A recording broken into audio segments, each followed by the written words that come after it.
For all the things we can be upset about right now during this moment, during this Trump 2.0, I think the thing I'm having the hardest time being upset about is what's happening to the White House itself. I think maybe because it's a building and because, yes, it's awful that all this history is being destroyed, but I think it's symbolic of the things that Donald Trump is seeking to destroy in our country. And it's the things that it represents to me that are a bigger problem and a bigger deal. The fact that he wants to subvert democracy, the fact that he is going after people with no due process, the many different crimes and crimes against humanity that this presidency is undertaking, to me, is the thing I'm more upset about.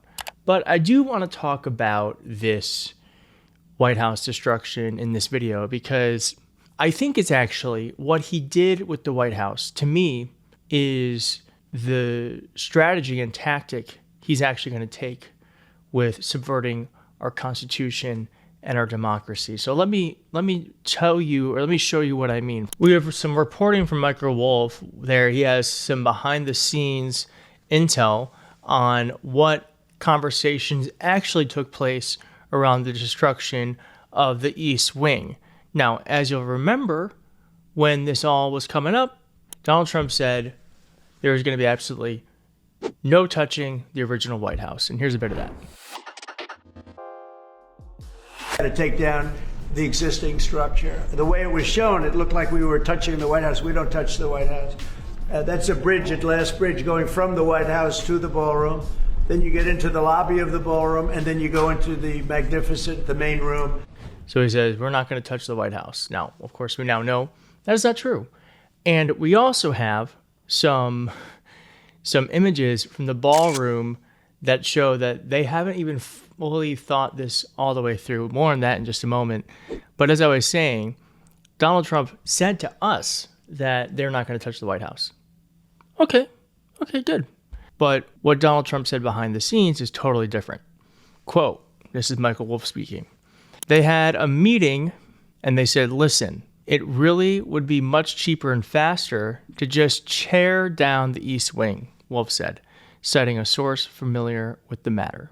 Rather than weigh the consequences of erasing the 123-year-old building's history, the president's first concern was reportedly how to keep its potential destruction hidden from the public, which he's done quite effectively, after the fact it was done. Quote, Trump said, this was given to me as a quote. He said, fuck. We can say that here, we can swear. But can we do the demolition at night? Wolff told co-host Joanna Coles. So the idea would be Washington would wake up and the East Wing would have evaporated, Coles said. Pointing to Trump's background as a prominent New York City developer, Wolff noted, quote, that's a real estate developer trick. What you tear down, you cannot build back. So it's a fait accompli. The Daily Beast reached out to the White House. There was no comment. And in the end, as we know, Trump's teardown didn't start under the cover of night, but on the morning of October 20th, a little more than a week ago. Still, the public was largely kept in the dark about the damage being done to the people's house. And this is an important bit here. By the time White House Press Secretary Caroline Leavitt confirmed that Trump had changed his mind about preserving the East Wing, the building had already been reduced to twisted metal and rubble. Quote, the plans changed and the president heard counsel from the architects and the construction companies who said that in order for the East Wing to be modern and beautiful in many, many years to come, for it to be a truly strong and stable structure, this phase one that we're now in was necessary. So she totally changed her tune. Wolff argued that Trump employed the same playbook he used to bulldoze through the social, logistical, and political impediments he has faced in the second term to make the East Wing demolition happen. Imagine the outpouring that there would have been if he said, I'm going to tear down the White House, Wolff said.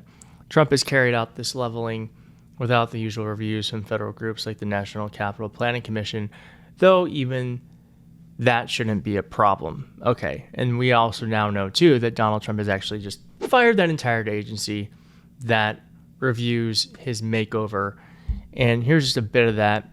The White House has terminated all members of the Commission of Fine Arts, which is tasked with advising the president and Congress and local governments on matters of design and aesthetics. Why would Trump want that? That commission reviews proposed designs for memorials, government buildings, coins, medals, and privately owned properties in certain parts of Washington as they affect the federal interests and preserve the dignity of the nation's capital. And here is what Donald Trump is creating. Now, we actually haven't seen anything but some renders, like some AI drawings that Trump has put out to the public, but here is just like one CGI interpretation of what this could look like. And as you can see, there's their White House here, and then there's this big ass ballroom. Now, there is a problem, as I said previously, with the ballroom and with the schematics, is that here you have misaligned windows, and you also have stairs that literally go to nowhere.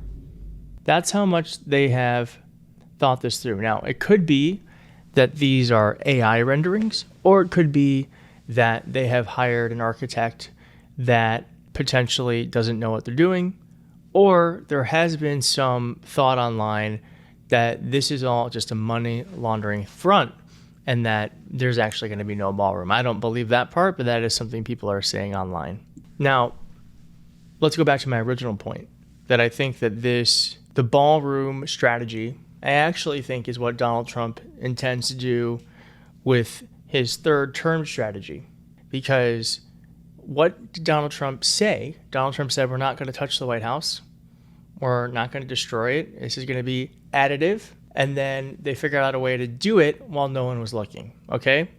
I think it's this very similar tactic here, where we just got audio that came out where Donald Trump said, if you read the Constitution, it's pretty clear I'm not allowed to run. And I would say that if you read it, it's pretty clear I'm not allowed to run. It's too bad. I mean, it's stupid. Sir. But we have a lot of great people. So, I got to tell you, when I heard that, I felt pretty good. I was like, oh, okay, maybe he's actually not going to be insane and he's going to leave. But then I saw this Michael Wolff story and I thought to myself, oh, Donald Trump is not he's not very bright, but he's cunning. He's cunning. And I think what he's doing here is cunning. What he's doing is he is saying one thing, but intending to do another. And I think there's a reason why there's the Trump 28 hats. I think there's a reason why Steve Bannon is going on shows saying, be prepared for a third Trump term. I don't think it's trolling.